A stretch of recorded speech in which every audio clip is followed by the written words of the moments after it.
and welcome to the regular meeting of the Recreation Parks Commission. We will be conducting this evening's meeting in a virtual setting pursuant to the Governor's Executive Order N-29-20. Commission members and staff are participating from remote locations, and staff is in chambers to accommodate public communication. I see Jackie there. Meeting attendees, please remember to mute your mics when not speaking. And commissioners, if making a motion or a second, please do so using your last name in order for staff to hear and report correctly. Would everyone please join me in the Pledge of Allegiance? I pledge allegiance to the flag of the United States of America and to the republic for which it stands, one nation, under God, indivisible, with liberty and justice for all. Jackie, are you not back at your seat yet? I'm here. I was moving the computer. No problem. Roll call, please, Jackie. Okay. Good evening. Commissioner Watson? Present. Commissioner Stolnick? Present. Commissioner Lubes? Vice Chair Davis? And Chairperson Moda. I am here. Thank you. We're moving to presentations. Melissa McCollum will introduce Public Works Director Elias Sassoon. Thank you. Thank you so much. Good evening to all of you. It's wonderful to be here. I'm really looking forward to working with all of you to help develop El Segundo's parks, recreation facilities, services, and programs. You already have a great Rec and Parks team, as you know, and I'm really happy to be a part of it. But it is my pleasure tonight to introduce El Segundo's new Public Works Director, Elias Sassoon. In addition to being a big fan of pickleball, he's already put your courts at Rec Park to good use. Elias has over 3 decades of public works experience in California and Texas, including 25 years for the city of Dallas. Since his arrival on August 17th, Elias has been positive, proactive, and collaborative, making immediate and welcome contributions to many projects that relate to the work of this committee, including Acacia Park, Library Park, the Gateway Project, the softball bleachers, hockey rink, development of a draft needs assessment RFP for El Segundo recreation facilities, preparing the teen center to be used as a voting center, adding Halloween lights to the water tower, and more. He even met Sean Green at Washington Park on a Sunday afternoon to take down the fencing when outdoor playgrounds were cleared for use by LA County's Department of Public Health to provide even quicker access to community members. We are really very, very fortunate to have Elias as a partner, and I hope you will join me in welcoming him tonight. Elias? Well, thank you so much. I didn't expect that. Thank you so much for the kind words. I'm really delighted to be here and part of this community. I'm looking forward to working with every single one of you. With Melissa, we already have started doing wonderful things for the city. And if there's anything that I can do, I'm always open. You can text me, you can send me an email, and I'd be more than delighted to do my share, to above and beyond, to make this place a better place. Thank you so much. Thanks for the introduction. Thank you. Okay. Thank you. Anybody? Okay, there we go. Melissa, anything else from you before we go on to the next presentation? No, please proceed with Flying Trapeze. Okay. And our second presentation is Flying Trapeze will present information about their program, and I think Aracia will introduce. Yes, good evening, commissioners. I'd like to introduce El Segundo Flying Trapeze. They've been in business for over 50 years. They've traveled all over the world. They've also, I believe, they've been involved with Cirque du Soleil as well, so that's very impressive.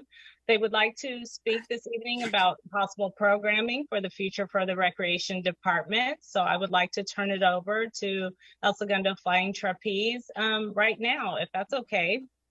Eric or Robert, are you on? Yes, we're here. Awesome. Thank you for the warm Hi, guys. I really appreciate it. So if you guys don't mind me sharing my screen, I can kind of give you a a brief overview of what we want to do for you guys. If you can go down to Jackie, keep going. Yeah, cool. Maybe the next page. Can you guys see everything? Go to that one. Yep, Okay. can you see my screen? There's more. Awesome. One email. Yeah, we got it. Rob, we can still hear you, brother. Oh, great. Thank you. If you want to just mute yourself. All right, cool. So, hi, I'm Eric Flevens, just to remind everybody. Along with Rob Taylor and our colleague Troy Castaneda, who's currently shooting a film in Hollywood as a stuntman. He would be here to help us present. We're interested in bringing flying trapeze to the city of El Segundo. So I'm sure some of you are asking, what in the Sam Hill is flying trapeze? This is an example of what it looks like when you jump off the board. But to give you a better understanding, we're just going to show a short video that Rob actually produced when he opened his school in Sydney, Australia. Learn your move. Climb. Safety lines on. Time to fly.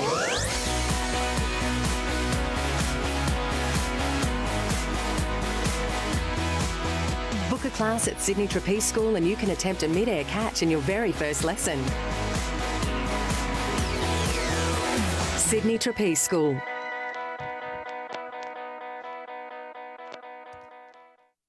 Okay, cool. So that was just kind of a brief overview of what happens when you climb the ladder and jump off the board. You go for a swing, and depending on how many times you continue doing trapeze, you learn more difficult, exciting tricks, and you can catch another person holding on to only their wrists as you swing over the net. It's a safe, fun, addicting outdoor activity. So when we're talking about why El Segundo would benefit from having a flying trapeze, we know that obesity is unfortunately trending across the world. In 2017, the Harvard Institute of Public Health found that 57% of US children will have obesity by age 35 if the trends continue. We know kids are less and less active every year, and there's a decline in them getting involved in team sports. And in our current climate, I think families are really yearning to come together outside and connect in a safe and constructive way. And so trapeze is cool. Like most circus arts, it's mysterious and unique, but it's accessible, and it's appealing to a broad audience. There's really no barriers for entry. It's low impact. There's no age limit. There's no weight restriction. There's no height restriction. There's no experience or personal equipment required. You just show up in whatever you're wearing and you can do trapeze no matter how old you are. It's inclusive. It's not exclusive. It's a safe space that people of all races, genders, sexual orientations can feel comfortable participating in. And so when we're talking about why we think we would love to partner with El Segundo Parks and Recreation, is because we want to make it as accessible to the community as possible, and what better way to do it than in the parks that are for the community. You can also experience and participate in flying trapeze in a COVID safe manner. We have been doing that since March. Using the social distancing precautions that we've worked with LA County to develop. So the trapeze also is potentially a highly trafficked experience. We can put on flying trapeze shows with members of the community. And during those shows, we can partner with local businesses. If we have a morning show, we can have the Blue Butterfly bring coffee. We can go to the brewery, and after the flying trapeze works, we can have a Taco Tuesday with El Gringo. We just feel like we want to be as involved in the community as possible, particularly in this unfortunate situation that we find ourselves in this year. where we feel like people need connection. And we feel like a lot of cities are struggling in that sense, where they're struggling with like safe communal interaction. And this, putting something unique like flying trapeze in the community could position the city of El Segundo as a leader in community involvement in a COVID era. Is Rob, are you there? Hi, yeah, I am. Just having a little technical problem, but can you hear me? Yep, we hear you. Great. So I can just jump in and talk a little bit about the experience that we have all around. Just going over the bullet points with the 45 years of combined experience with Eric and Taz and I. We've safety is with having all that experience, we've pretty much seen everything with safety. We pride ourselves on safety. We've been involved in using a lot of protocols and procedures in place that we've used in past flying trapeze schools, that we've used in our workshops. I'm actually currently working for El Segundo, Chevron El Segundo at the moment as a safety inspector. And I've been employed there for the last 5 years. And as you know, in Chevron, it's, safety is one of the number one priorities there. And we definitely implement that in the same way that we run our flying trapeze schools. And just with we also have a database in the community of El Segundo that that can vouch for us that have been involved in our trapeze workshops in the past and would be very excited to be part of this program too. So that's just a little bit about our experience and whatnot. So I'll let you go now, Eric. Awesome, thank you, Rob. So the proposed location for the trapeze rig, this is just a sample site of kind of how much space you would need to put up a trapeze rig. This isn't necessarily where we would put it. The benefit of having a trapeze rig like along the lines of what we have is that it could be put up anywhere. It could be put up in a parking lot. It could be put up in a park. It could be put up in somebody's backyard where it's big enough. So the bowling green is kind of just to give you an idea of the size that you'd need. So it's composed of 4 sets of 32 feet high aluminum crane bars that are guyed down by steel cables. When you lift the 32-foot high aluminum crane bars, once they're up, it takes about 2 hours with a team of 3 people to put it up.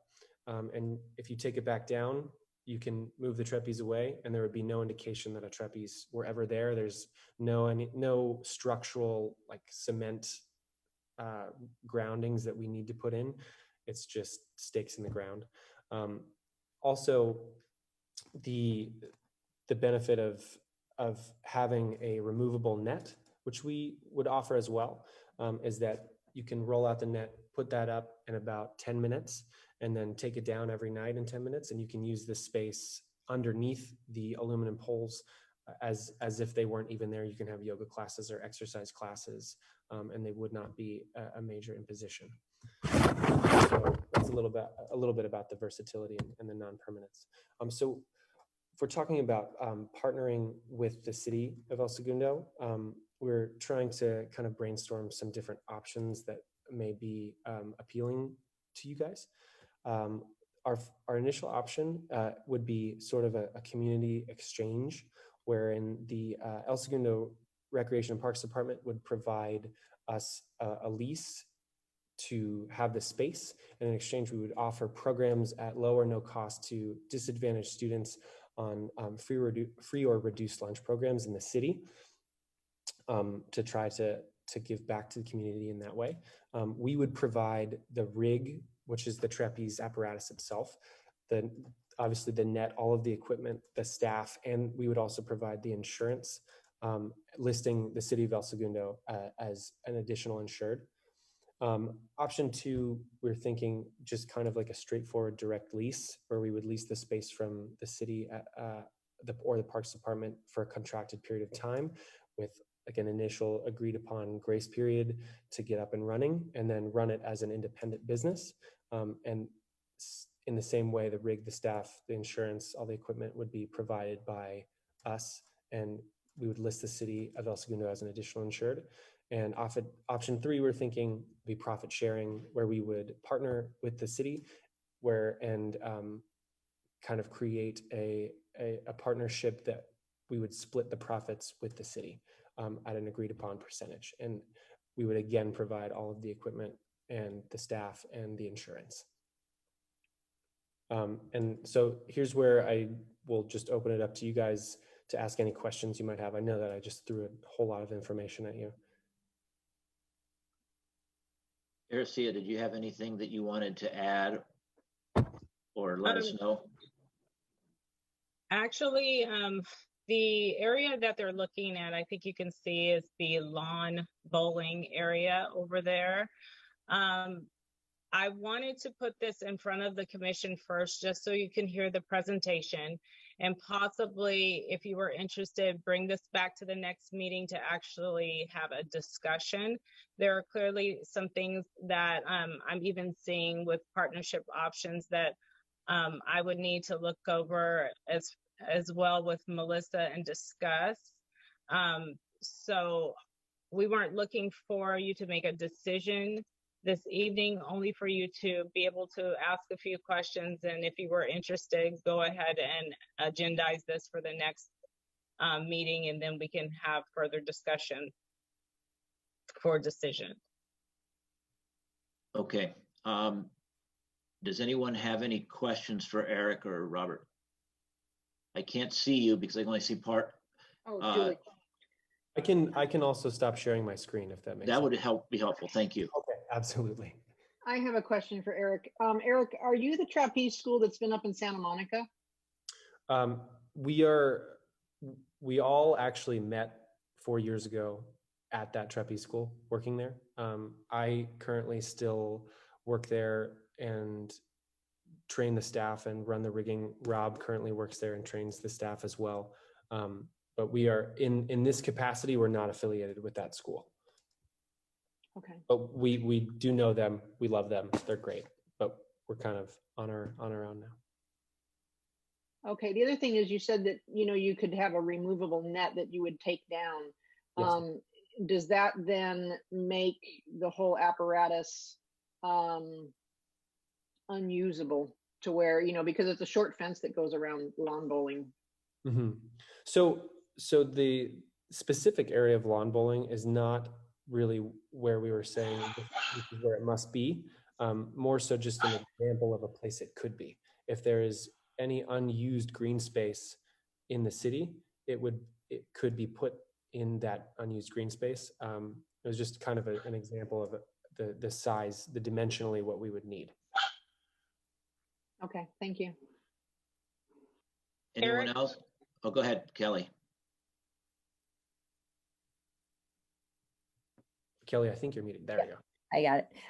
Are any other cities doing this as part of their Parks and Recreation? No, I know of no city that has a private trapeze school. Okay. And what is the cost per use? So per person, it's about $50 to $65 for a 2-hour class. There are the prices can ebb and flow depending on the staffing needs. With the 3 of us and depending on how many people are in the class, we can also offer kind of a reduced rate for certain members of the community, or that's kind of what we were thinking, is how can we serve the community as best we can. And so the price. Well, I was just doing math that you don't have to, I mean, obviously we can figure out that. The next question I have is, how many people can you get in a class, or what's the capacity? So during COVID, we're trying to cap our capacity at 6 or 7, and that kind of keeps everybody far enough apart that it doesn't get overcrowded when we're around the net. But during normal life outside of coronavirus, classes can be up to 15. So that's for 2 hours, 15 people for 2 hours? Yes, ma'am. And there isn't like, you'd have to run a second setup if you wanted to double that? If you wanted to double your capacity, in terms of trying to maintain a level of distance and safety, we are currently, thinking of capping everything at 7. Potentially, I mean, if there is enough interest, you could put a second trapeze up and then have another class running as well. Running simultaneously. Mm-hmm. Okay. Yes. And when you say that this is the ability to take down the nets, does that make the rest of the structure semi-permanent? Or do you at some point have to take down the rest of the structure to prevent people from structure doesn't need to be taken down at night or anything. It can remain up. It's a around a 7-inch in diameter aluminum pole that is unclimbable. It's essentially like having a telephone pole in the middle of the park. So, and how long can that equipment go before it rusts or needs to be replaced? Like, what's the how many years can you leave a structure like that in place before you'd have to redo it? Probably about 30 years. That's a good question, Kelly, on the lifetime. I'm wondering, is the trapeze school the ones that's supplying the equipment, or you're wanting that to be a joint use with the city, that the city help pay for it and you provide it, or the city provides it ourselves? So initially we were we would be willing to absolutely provide the trapeze rig itself, but if the city was interested in owning it or being partnered in it, then we'd be absolutely interested in doing that too. So commissioners, these are all things that we haven't discussed yet. So we would be able to further have discussions with Eric and Robert and see what direction they were moving in with this, if you wanted to bring this back next month. Can I ask another question? Sure. Do you have to have some kind of specific training to staff it, or can anybody staff it? We can employ members of the community. That is, I think there are definitely going to be some limitations with the insurance in terms of employing people under the age of 18. But if we work out the details, I would personally love to employ, high school students to work after school or something. I think that would be awesome. And the training to do that would be very streamlined. It wouldn't take more than a few days to train capable young people. And how does it usually work? Do you have them sign a liability release as soon as they step up? And yes, as soon as they get close to it, they sign the liability release. Yes. And are there helmets required? No helmets are required. All right, let's. If I can just throw in one thing real quick. On the next meeting, I'd like to hear more about the liability of having the equipment laid out. I'd like to hear more about the certification of individuals that are teaching. American Heart Association does CPR. I would think you have some kind of official certification, or at least a resume. We'd like to see kind of stuff like that, because understanding that it's not just John Q. Public comes in and 2 hours later he's an instructor. So stuff like that, I think we could work out later. But I think that's where Kelly was going. So I should admit, I'm an active EMT, in a licensed EMT in the LA County. And hopefully you don't need to use that while you're doing it. I've never needed to use it. Perfect. Great. I think what we'll do here is let you talk with staff, and we'll let staff decide what information they need to bring back to us. And if staff is in agreement, then we can set it back up. And I'm sure that people want to hear about it, but I think staff has to do some more work on this. Elias, go ahead, please. Pardon me, I'm not a member of this commission, but am I allowed to ask a couple of questions? You can ask the questions. It's just a presentation, and that's what we were. Yeah. So, but go ahead. Let's we've already taken it this far. Let's go ahead. Very quickly, in terms of setting up the structure, don't you need to drill a hole and have something in the ground so when you insert your pole in there, it'll be stabilized? So we don't actually need to insert the poles into the ground. They rest on pieces of like about 1/2-inch squares of plywood, and the weight of the poles as well as the down guys, which are the steel cables that pitch downwards at a 45-degree angle, keep the structure completely sound. Okay, so there's nothing inserted inside into the ground. The poles are not. However, there are stakes, steel stakes that the steel cables are connected to, and those. Right. There are some cables that will be inserted into the ground. Yes. I want to make sure that everybody understood. There has to be connectivity to the ground. Okay, thanks. Oh yeah, definitely.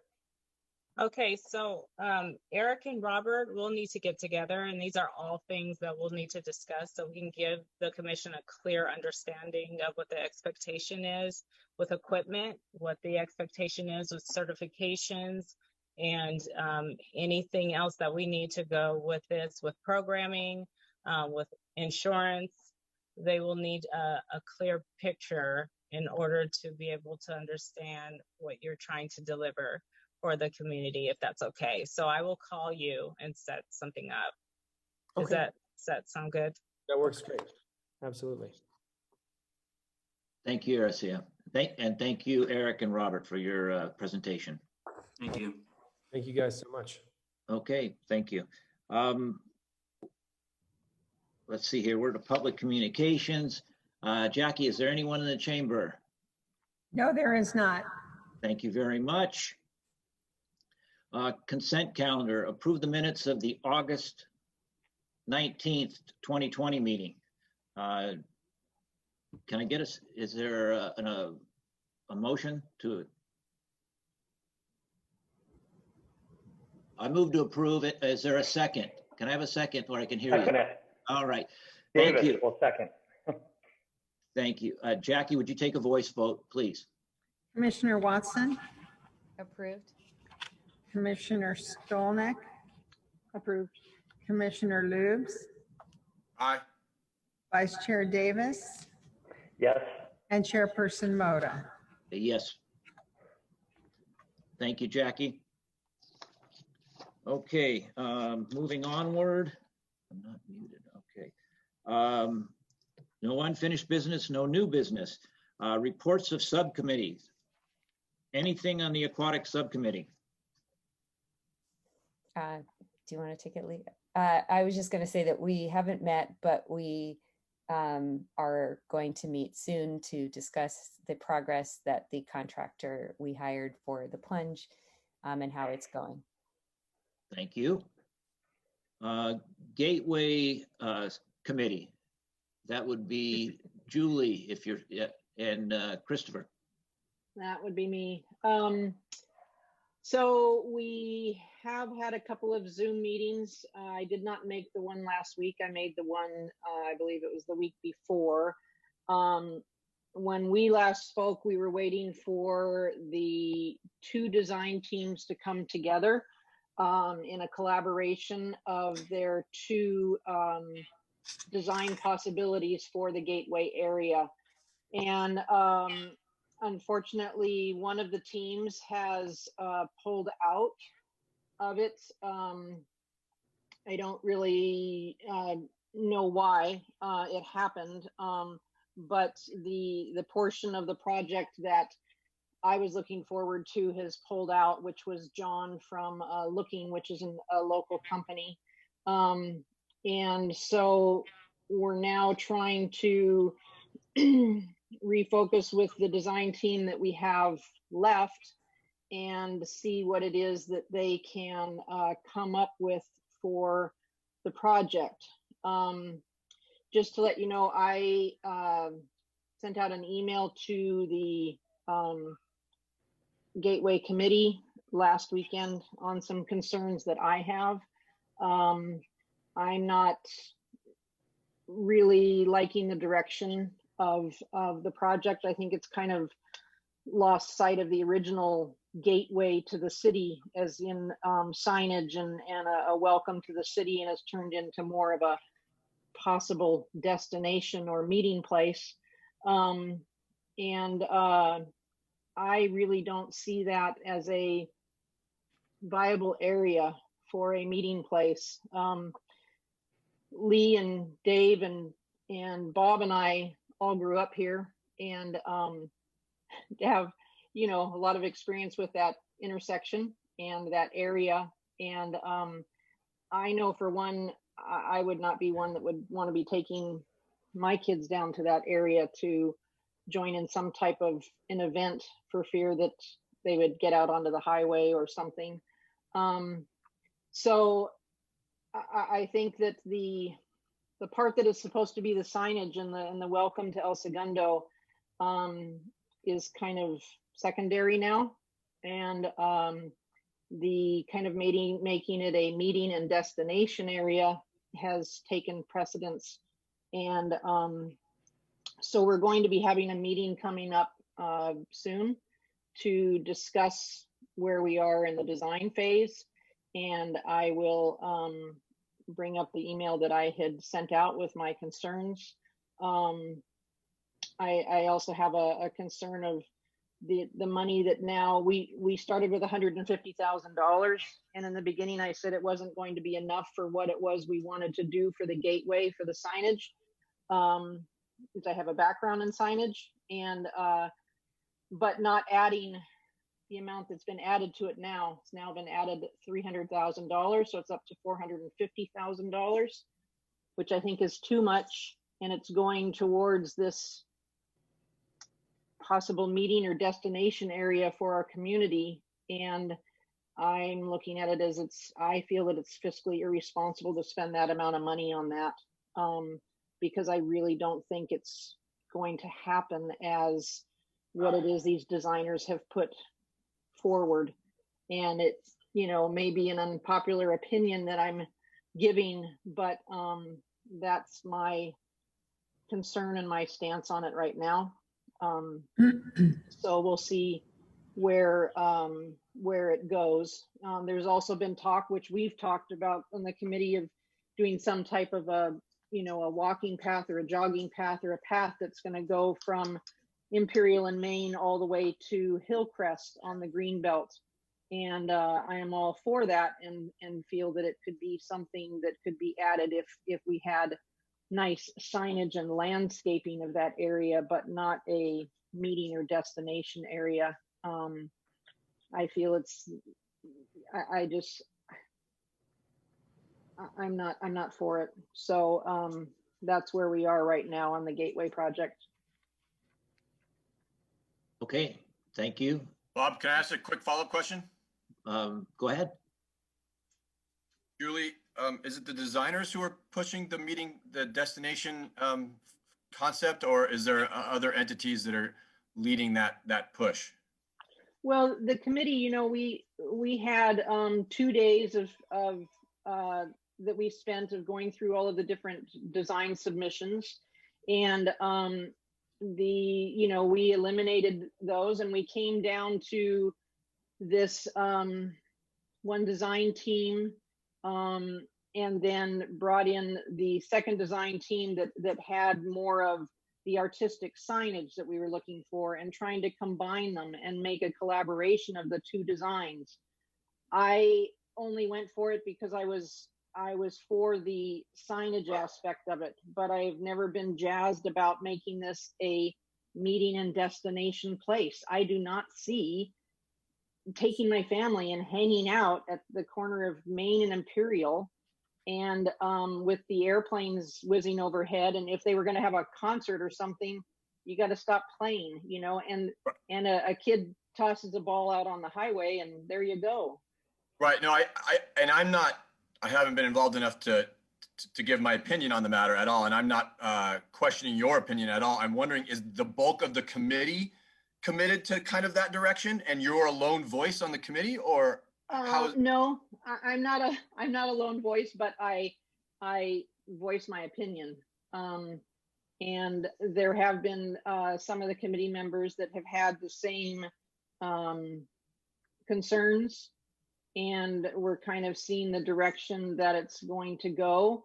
But there are those committee members that see this as a destination place because it's never really been anything other than the sign that we've had up there for years, you know.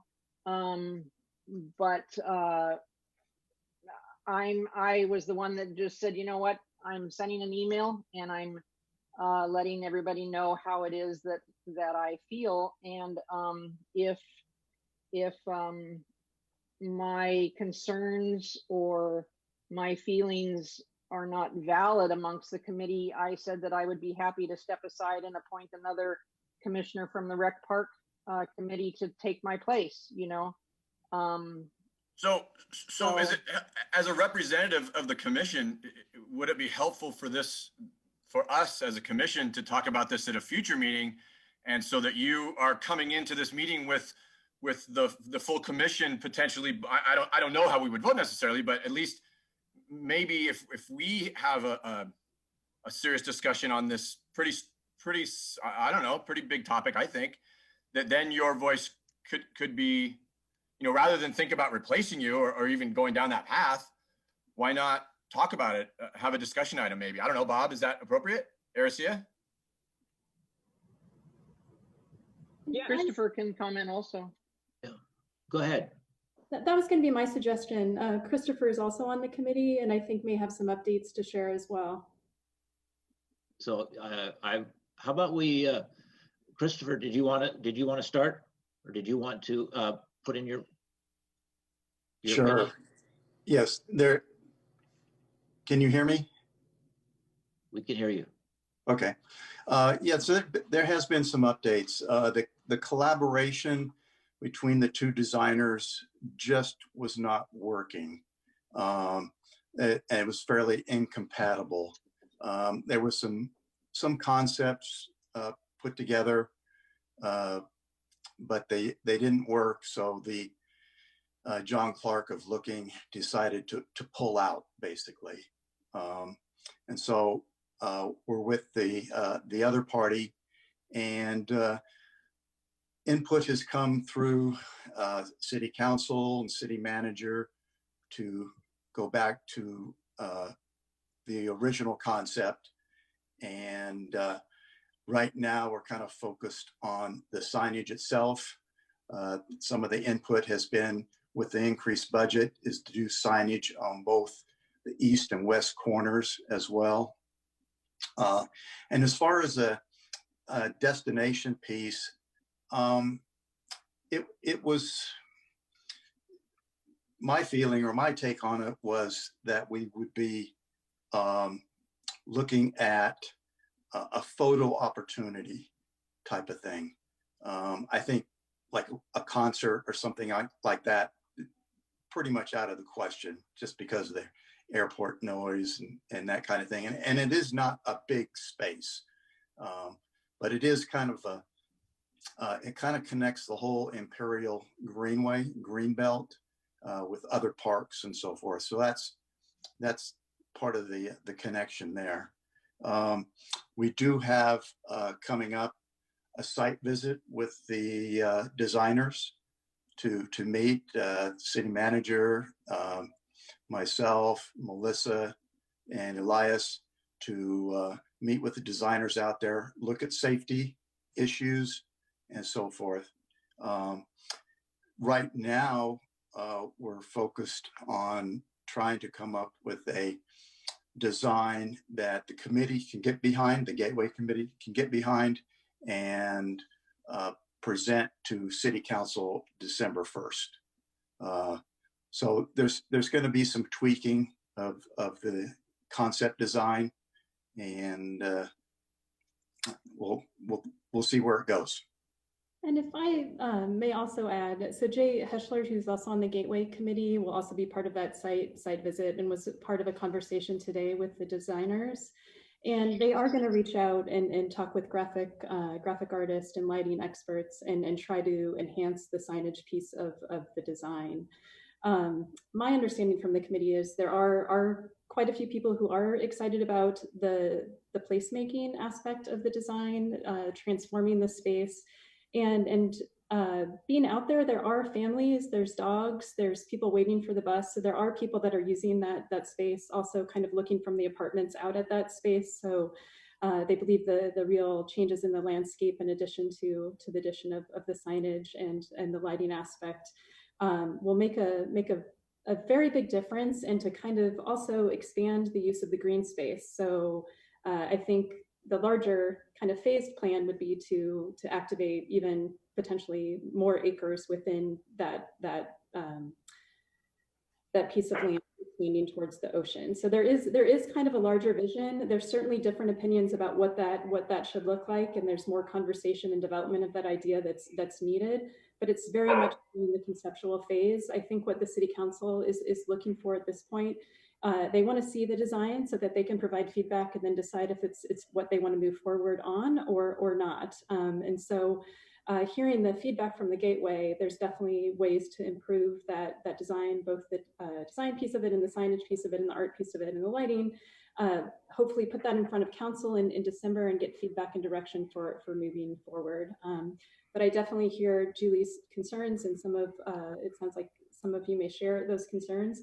Reminder that Gateway Committee is a public meeting also. And so when the artists come back and present that design, everyone is welcome to go and provide comment in public comments, in addition to, sharing your feedback with Julie or Christopher or anybody else that's involved in the project. So hopefully that's helpful, just to let you know that it's not a done deal in terms of the design that the committee has seen. It's still in development. Real quick, Melissa. Yes. Sorry, I don't mean to beat a dead horse, so to speak, but I have some of the same concerns. Typically, when we have a project like this within the Parks and Recreation, typically the commission gets to look at the project before it goes to council, and then we can have our opinion passed on to council, and they get to make a decision from our decision. It kind of works a hierarchy, as it may be. But at some point, I wouldn't mind seeing it myself, if that means sending out some information on the next meeting for the Gateway Commission, or if it's them actually meeting with us in November when we meet to show us what they've got, and we could put our input so that council has an idea what where we are before they get a chance. But that's just my 2 cents. I appreciate it. Yeah, sure. The timeline is condensed, but we can try to make that happen, because we would appreciate your feedback very much. So hopefully we can make that timing work out. Okay, Christopher, did you have something else you wanted to say? I was just going to respond. Yeah, absolutely. The whole plan originally was to present to Recreation and Parks Commission. We're also presenting to the Arts and Cultural Committee, and so we're looking to get everyone's feedback. That's excellent, because that's what we'll want to do as a commission. We will want to at least offer our opinions up, and I believe that that's why we're here. So just so I understand it, though, council will provide direction on some sort of design that's supposed to go in December. Then it'll loop its way back through the Arts Commission as well as this commission. Is that what I'm hearing? So there's a couple phases of it. There's the conceptual design, and then the more developed schematic design. And so in terms of timing, hopefully there's time for you to as a group, comment on the conceptual design. There's certainly absolutely 100% going to be time for you to comment, likely multiple times, on the larger development as it goes to creating a package to go out for construction. There will be more community involvement at that time also. I'm going to ask, I don't mean to put you on the spot, Elias, but Elias is also has a lot of experience with projects like this. Is there anything that you would like to add to the conversation? Yeah. So as it was stated earlier, the time the timetable is really tight. The city council wants some kind of briefing come December 1st. So when we met with the designer, in fact today we had a meeting with her, and we're gonna visit with her tomorrow at site. We don't know how she would be able to develop the current design till December 1st. So we are in time crunch.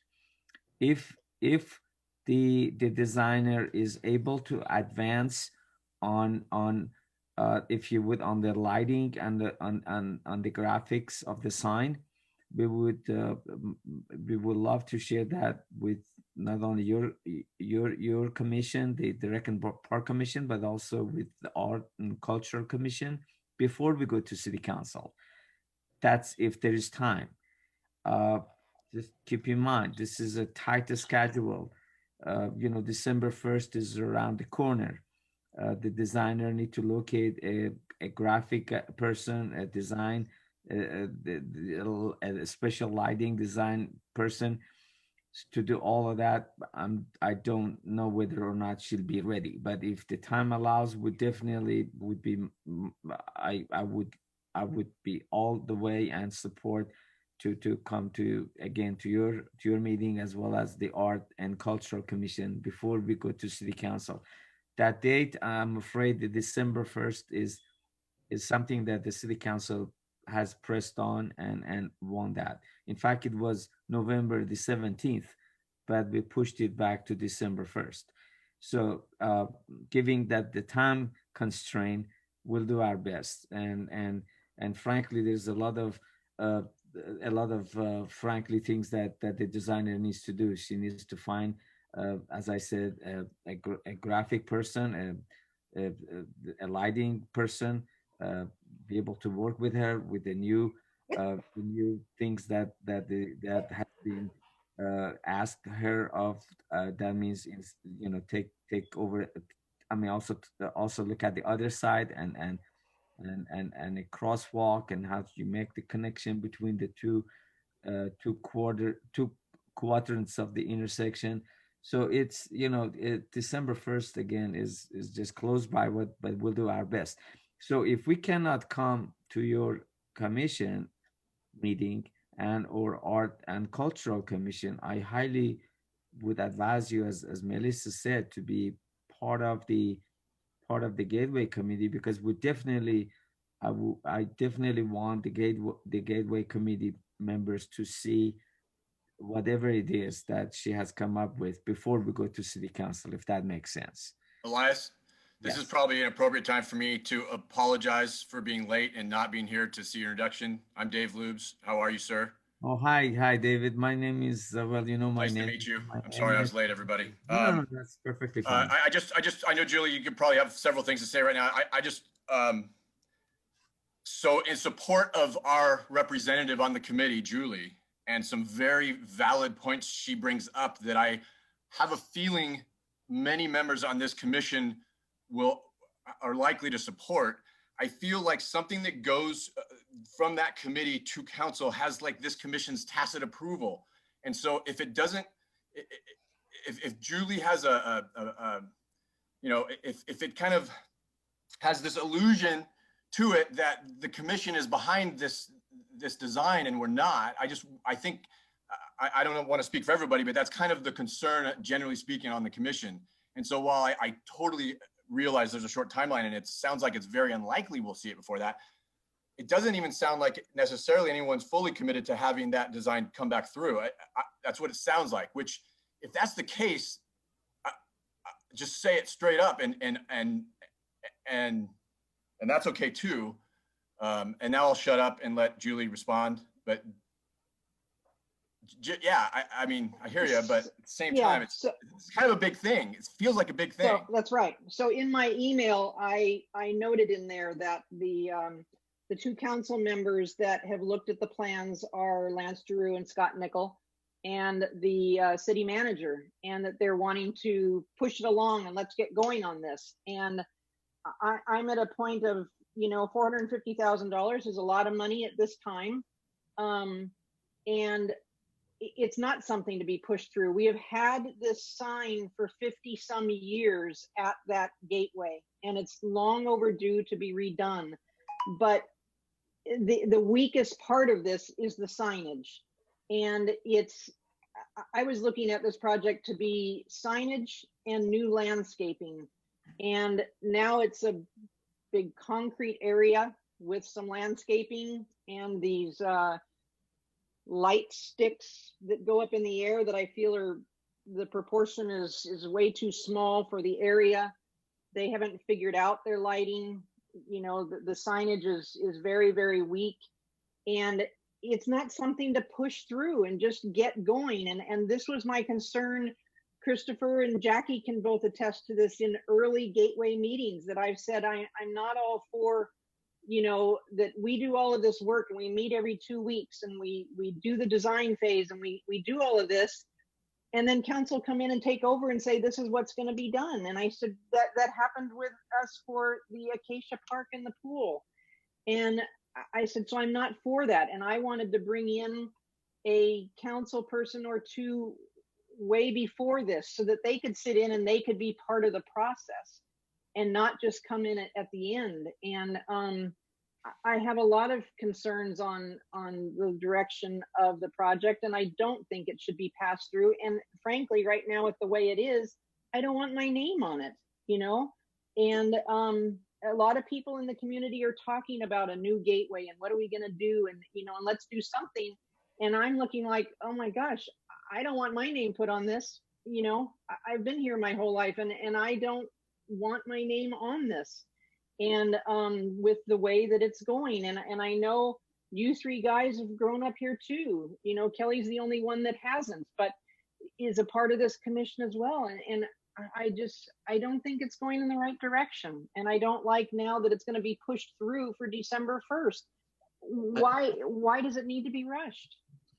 Julie, I hear you. We all hear you. Melissa, Elias, we hear you. I know you hear us. Yeah. And again, this is not the first time that something like this has happened. It makes us feel inconsequential. Okay. And I'm hoping that this December 1st deadline, or whatever we're going to call it, is first of all, sounds ridiculous. This sign, we've been wanting to do a sign here for a lot of years, and to put out something before December 1st or by December 1st and say, oh, it's got to happen. If it's not ready, it's not ready. So let's get the council and let's do this right the first time, and not like what we did with the golf course. So let's just do it right and do it where everyone is either not in agreement. We don't all have to agree, but pushing it to, so your decisions, or these decisions, you're just not right at this time. Yeah, because I've also said from the beginning too that whatever element we come up with, some type of a logo or some type of a design element for this gateway needs to be somehow replicated at all of our entrances, because for years, every one of our entrances has been different. It's always, oh, let's do this here and let's do this here. And there's nothing that solidifies coming into our city entrances at each gateway. Everything is different and everything is just kind of thrown together. And we need to move past that and bring some type of design element from this main gateway now into the other areas, and to rush through, it's not going to happen. Important. So let me make a comment, if you don't mind. I do not believe that, frankly, that December 1st meeting we're gonna have a design that is already ready to go to the next phase. I don't look at it that way. I honestly don't. We may have something, we may not. So if you would, you know, in my experience, you will not be able to develop such a such a meticulous design in such a short time. So Elias, yeah, can I ask, to be realistic, their next meeting is November 18th. You don't see them actually being able to look at anything on that date, correct? Just so they know the full information. November 18th would be the next Brecken Park Commission meeting. Right. I moving don't think, forward. no, I agree. You know, as I stated, we need, I mean, the person who is designing this, her name is Mariam Iskandari. She does need to locate a graphic person, as a light specialist person. She needs to be able to team up with them. They need to understand what this project is. They need to discuss it. They need to at least have some kind of meeting with the staff. And I just don't see that we'll be able to get everything done by December 1st. So I mean, but you could show what has been presented thus far. So I think December 1st. Have you seen the design at all? No, only I have. Only you have. Okay. So I will say that our plan was to do the presentation to you tonight, but then based on feedback from the Gateway Committee at the last meeting, we revised that plan because we thought it would be more beneficial to you to see the revised plan versus the in-process plan. I wish that we had gone ahead with that presentation so you could see where it's at right now. But I do want to say that the council did create the Gateway Committee to make a recommendation to them about the Gateway project. So we do think that, you know, it's important to take this revised design back to them and have them make a recommendation. I agree with Elias that that December 1st date may not be a really realistic, and it does not have to be that date. That's the target that we were given that to shoot for with this aggressive timeline, but we can certainly talk with the city manager about rethinking that date so that you do have an opportunity to comment on it before it goes to council. And again, there's a site visit planned for tomorrow that he will be a part of, that committee members, so you know, a few of the committee members will be a part of. So there's more to come regarding this project, absolutely. And just one final comment about the budget. It is $450,000 is allocated to it, $300,000 from the Cultural Development Fund, $150,000 from the general fund. Does not mean that all of it needs to be used for this project. The idea is, we did like the idea of expanding the project to be on both sides of the intersection, not just on the west side. There were some concerns about the budget initially being enough even for just only signage. So it does provide some flexibility with the development of the design, but just because it's there doesn't mean that we have to use it if it's not needed for executing the design that everybody ends up agreeing on. So what, Melissa or Chris or anyone, when is the next Gateway Committee meeting where they may be able to attend and see some of the work that's being done and be able to comment? Sure. So that's not set yet. It's kind of dependent on when the design is ready to be considered. Okay. Gateway doesn't have a standing meeting. I believe it's kind of on an as-needed basis. They do special meetings. Is that right, Christopher? Correct. Right. Yeah, and hopefully we'll get a little more information tomorrow as far as timeline. We've asked for a timeline. And, you know, as far as the December 1st meeting goes, there's a very good possibility we will not have a complete concept or a final concept, but City Council wants to see some kind of update of where we're at and where we're headed and so forth. So it can be just considered a step in the process. All right. Go ahead. So Chris, go ahead. Chris, is it possible you can keep me in the loop so I can keep the commission informed? That way, if they're interested in attending, they will have the information. Oh, absolutely. Sure. So I think by November, did you say what day was it? November the 17th? 18th. I think by November 18th, we'll be further along than where we are today. I can assure you of that, because we're gonna meet tomorrow with the designer, and we're gonna be further along than where we are today. So I would be very much in support of bringing whatever we've got to that next time you meet and share that with you guys. And that may very well be the package that goes before City Council as an update, not necessarily designed, fixed in place, approved, that kind of thing. I think the City Council is restless because they really love this project. They just want to know what's going on more than anything else. I think that will be helpful if we can have something at our next meeting on the 18th. We can discuss it a little bit more then.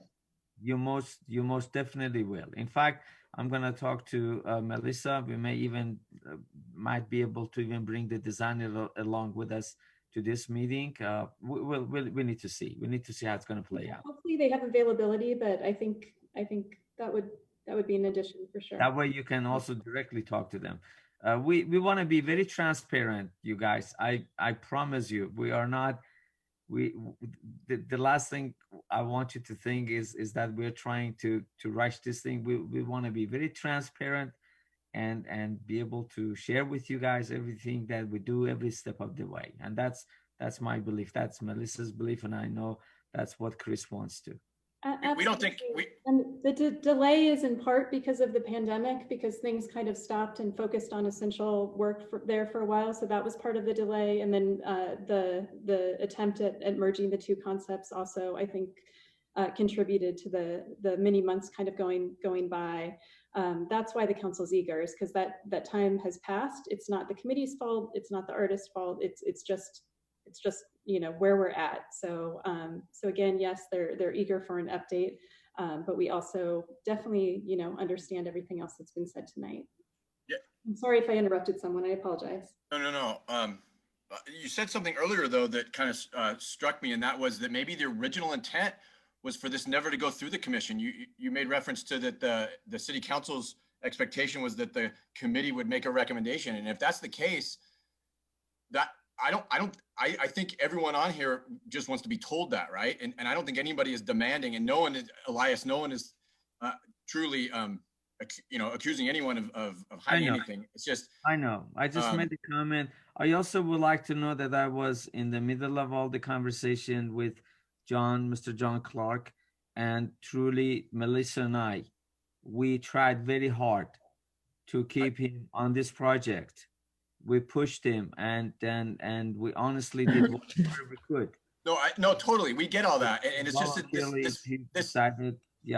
this feels so central to parks, and we all feel so strongly about our parks, and so we all feel passionate, and we trust Julie too, and that's the thing. She brings up a valid point that struck a chord. So all of this kind of combined, I think.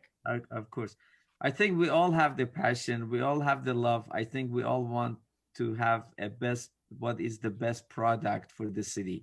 And I believe all of us are wanting and we're striving for excellence. I think everybody is trying very best. Okay, so we'll see something, at least something at our next meeting. That's great.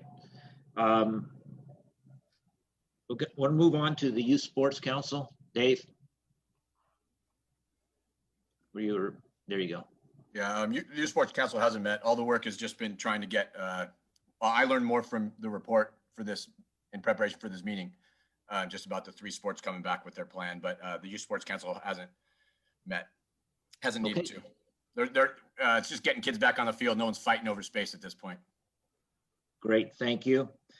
Department staff reports. Aracia. Yes, good evening, commissioners. You have my report, my very, very long report in front of you. I only have one thing to add, though. Tomorrow night at 6 p.m. is the community engagement meeting. It will be done by Zoom, and it's about the plunge renovation. So it's for people to hop on and listen to the survey results, also listen to some things, maybe the architectural firm they've found with the plunge, maybe some new findings that we didn't know about, and also to ask questions and give input. So I would really, really like to see the commissioners on there. I know Lee and Kelly will be on there, but everyone's invited. I would like to get some input from everyone, please, and thank you. And Can I that's just all ask I a have. question about that, Aracia? Sure. Because I did not do the survey. I don't even remember seeing it at this time. But is there any room or is there any plan for some type of a historical room or wall or something at the plunge? I believe they definitely want to keep the, well, that was a big thing that we discussed before, the historical importance of the building. So they're trying to, I'm sorry, did I misunderstand? No, I'm talking memorabilia from water polo and swimming and the Olympics and all of that. Is there going to be any type of historical area that's going to have photos and trophies and all of that stuff at the plunge?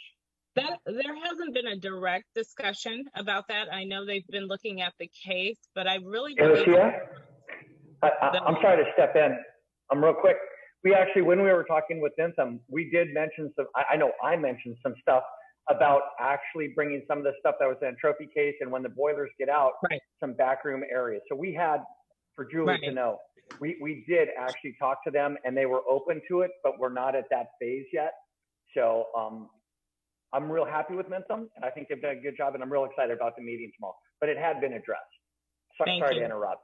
No, that's okay. And it's also a good time, Julie, where your input is needed tomorrow. So if you have that interest, that's a good time to say it. What time is that meeting? It's at 6 p.m. Do you have the link? I can send it to you if not. If you could send it to me and I'll see if I can make it. Definitely. And that's all I have, unless you have any questions for me. Anybody, any questions for Aracia? Seeing none, thank you very much. Thank you. And next, Christopher Henson. Good evening, Commission. You have my report. I have a couple of updates. One is Acacia Park contract was approved last night at City Council meeting. They're anticipating the project starting up first of the year, January, and we're looking forward to that. Also, we have West Coast Arborists in town now. They just started today. They're on the downtown district, Main Street, and they'll probably be with us in the city for probably 3 or 4 weeks. We have several areas that they'll be working on, and we have a removal crew coming in probably in a week or so as well. So that's taking place. So I'll take any questions. Looks like Kelly. Yes, Christopher, somebody reached out to me and wanted an update on the Richmond Field project. And before I responded, I was hoping you could give us an update on what's happening with the construction and then what's happening with the field rehab for Richmond Street. Well, by construction, what were you meaning? The renovation? Correct. Field renovation? Yes. Well, the construction with TLC and the Richmond Street school property. And then because of that, we were holding off on refurbing, doing the same work we were doing at Brett to Richmond Field because there was constructions. But, you know, where are we at with that? Is that field slated for a refurb, or where are we at? That project was completed, and we did a renovation in July of this summer. So, yeah, we completed it basically on schedule, because our plan was, our schedule was for this summer for the field. We've had the field closed since the pandemic as well. But recently, or I'm not sure the exact date, it has been opened up. Or Aracia, maybe you can weigh in on that as far as the opening of Richmond Field for the public. Yes, so recently the field was opened up for just general use only. But But I do believe as far as the rehab, that's still an ongoing thing. You still have a seasonal rehab, correct, Christopher? Of that. Right. Well, Richmond Field. yeah, Yes. and we did that during the summer, and right now we're doing our routine maintenance. So that field had a lot of problems. It was the sports community had been complaining, and we had talked about doing something similar to Brett, where we did a bit of a study and we're trying to understand how we can, because there's the regular maintenance, but the regular maintenance was not leaving the field in an adequate position for sports. And usually after a couple of weeks of soccer in the fall, for example, you know, there were big holes, there was lots of water and everything else. And so have we just done the annual, or have we done something kind of similar to what we did at Brett, where we looked at, you know, what some of the problems were with the soil and did that kind of extra level project that we did at Brett? We did do similar to what we did to Brett. We did not do a soil analysis there, but we did, we scalped it down. We did aeration, fertilization, overseeding, and so forth. The irrigation there is a challenge, especially along the area of the plunge, due to the shade and how the field drains and so forth. So that's a constant thing that we work on. But yeah, that was the first time since I've been here that we've done this full-on renovation. Great, thank you. I like, Christopher, that you brought up the trees and West Coast arborists. I don't know if anybody saw the article in the Daily Breeze that was just yesterday or the day before about the city of Whittier having to pay $28 million out on a fallen tree in a park that killed a grandmother at a wedding. And it was the West Coast arborists. They're still named in the suit, but $28 million against the city of Whittier.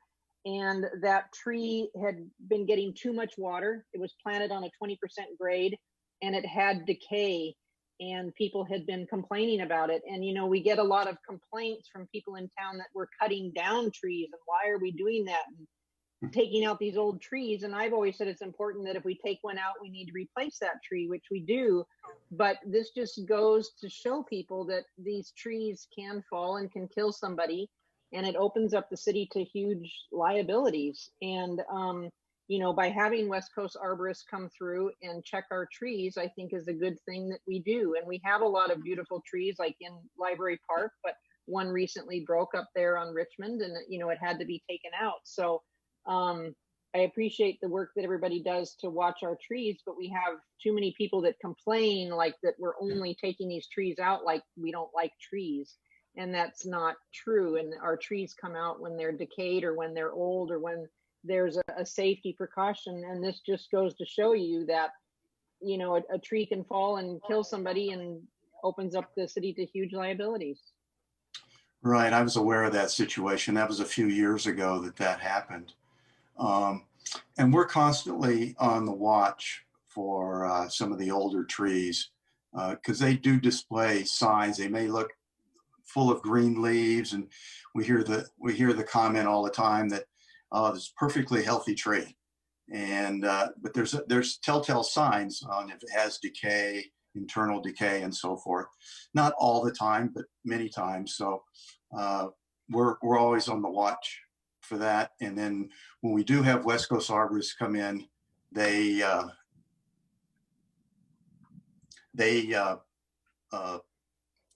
evaluate all the trees as they're trimming, and they'll send us a report saying you need to evaluate this yourself, or they'll say it needs to be removed and for different reasons and so forth. So we go back out and kind of double check that as we go along. So it's something that yeah, we put a high priority on safety, and we'd rather be proactive and remove a tree, plant a new tree, than just being reactive.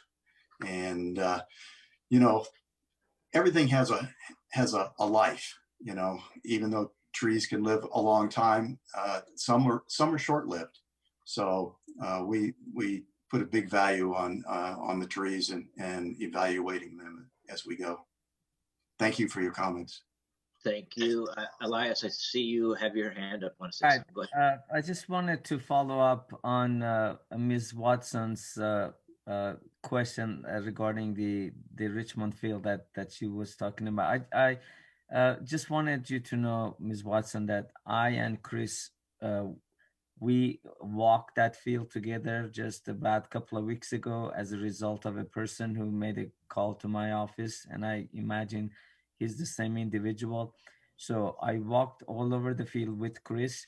So with the budget that we have, I believe the staff has done the best possibly that we could address these issues. Do we have the best field and turf? No, we don't. It would take a lot of money to take out the existing top few inches of this turf, bring nice topsoil, and then apply either by sodding or seeding and try to refurbish that as a first-class turf. It could be done, but we're talking about close to $750,000 based on my experience. So is the field the best? No. Is it the highest quality turf? No.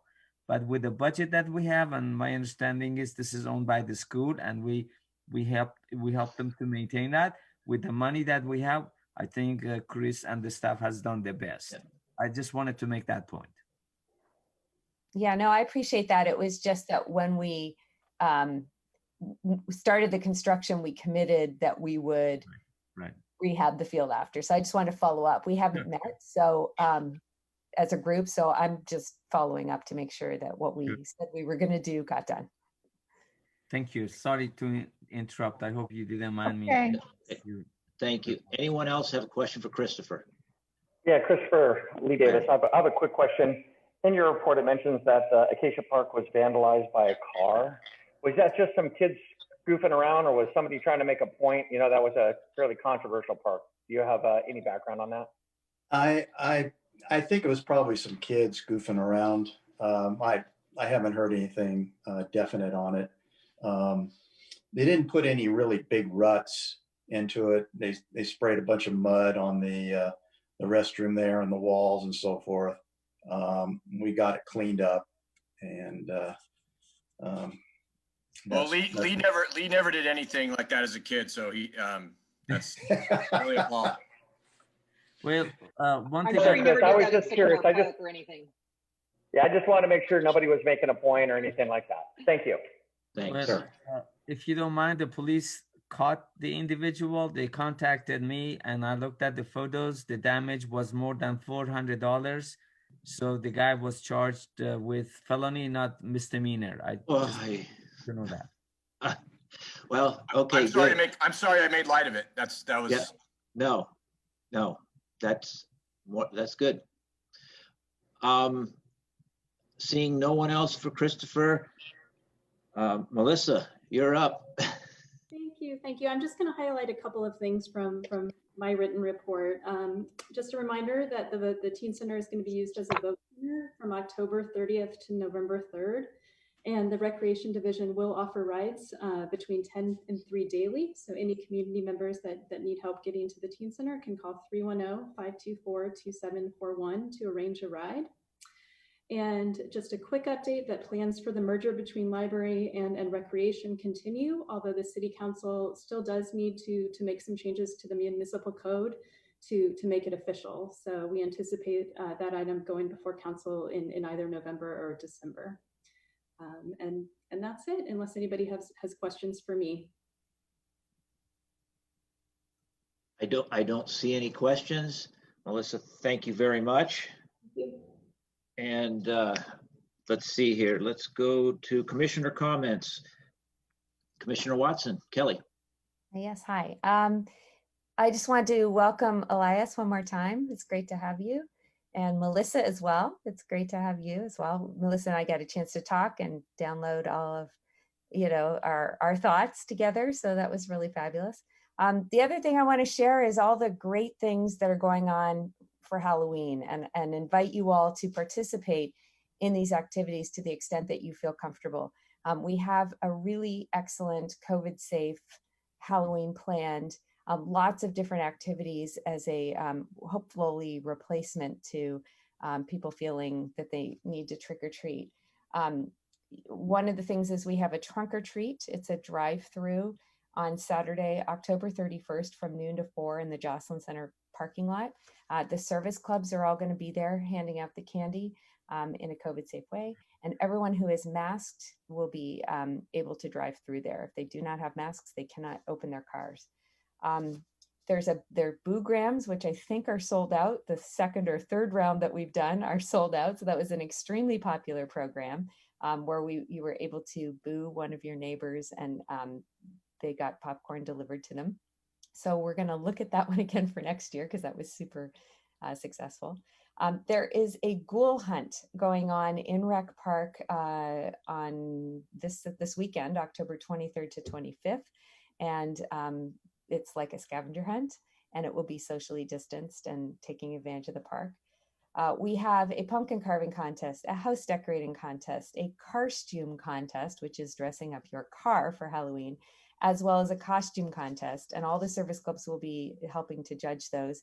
They are online, so you just need to take a picture of your entry and upload it, and I will be approving it if it is appropriate, and then it will get posted to the sites. So find that by going to the Recreation and Parks website, and you will see the links to those.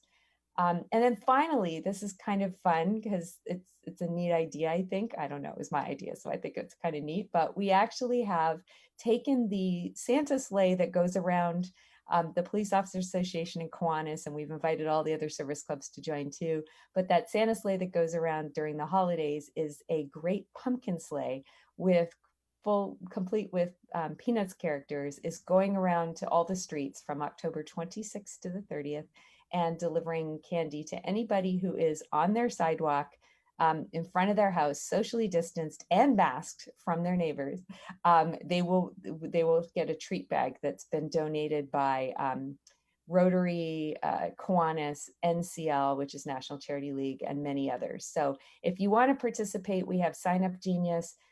Anyone can participate. We need candy donations, and we'd love to have people help go around with the sleigh. Again, nobody's going to ride on it because we need to be socially distanced, but you're welcome to volunteer in any capacity that you feel comfortable. So it should be a fun Halloween. Mm. Hey, thank you very much, Commissioner Stolnak. Julie. Of course, I have something to say. Welcome to Melissa and to Elias. I've met you both before on other meetings, but welcome to our Rec Park Commission and welcome to our city. I wanted to say that I made a visit yesterday out to Washington Park because Washington Park has just opened up, and I went out and talked to some very important people out there to get some reviews on the park. And there were 4 kids, little kids playing out there, and their dad was watching. And I went and spoke with them, and I wanted to know what it is they loved about that new park. And I mean, the kids were so excited about it. They loved the park. They told me that their favorite parts were the red rope web and the rocks that they can climb on. And they loved like the 2 rock walls, but then also the rocks at the outer areas. They also said that they loved the new turf instead of the rubber. The father said, he goes, hopefully the turf will last a long time, you know, that people aren't going to be throwing their gum and stuff like that in it. But he said, my kids now jump from a higher height than they did before with the rubber, because it doesn't hurt when they land. And the boys were like, and it's not hot on our feet, and it's nice and soft, and it's spongy. And so the kids absolutely loved the park. The dad said on Sunday the park was packed, and their favorite park has always been what they call the Purple Park, which is, you know, Holly, Kansas Park. And he said, but now it's Washington Park, and they want to go there twice a day, if not more. And so the dad thought it was great, and the reviews on the park were overwhelming from all of them. They actually loved it, and they were from maybe 4 years old to 7 years old. The people that the kids that I talk to, and those are the ones that we want to hear from. So I think it turned out great. And also I have one thing there, the park, I noticed the fence that runs along Washington, because a lot of people are using the park, you know, for the volleyball and for things like that. Right at about,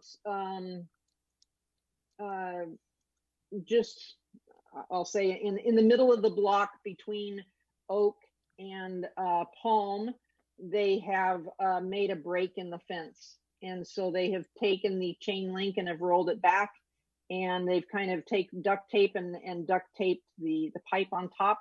That maybe we should make a real cutout there instead of leaving it the way that it is, because I think there's only one cutout that's a little further north, and we need one that's a little further south. And so maybe we could make that a permanent cut through where people have done that. And that's all I have.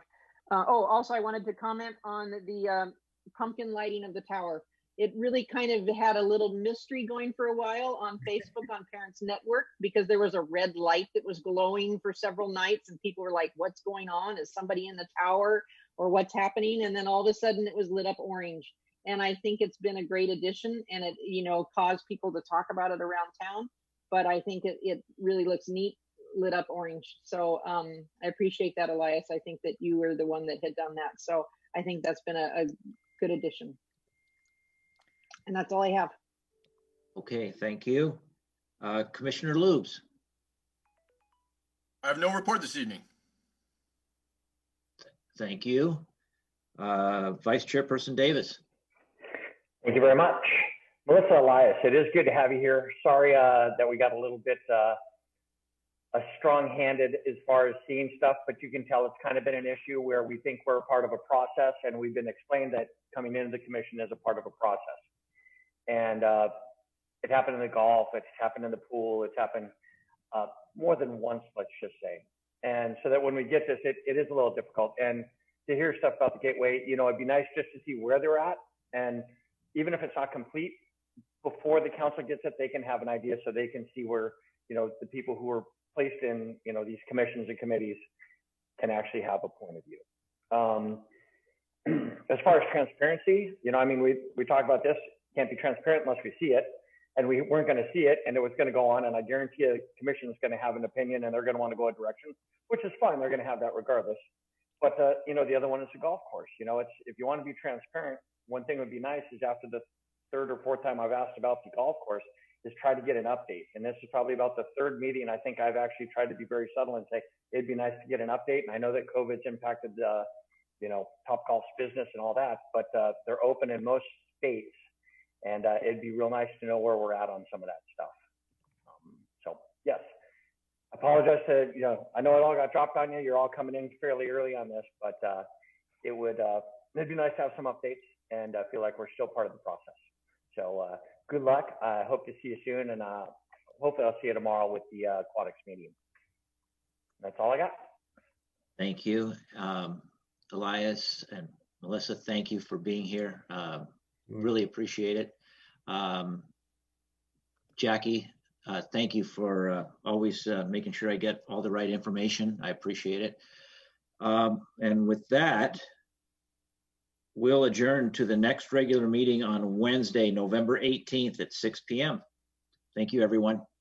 Awesome. Thank you. Thank you so much again for the kind words. I really appreciate that. Thank you so much. Kelly?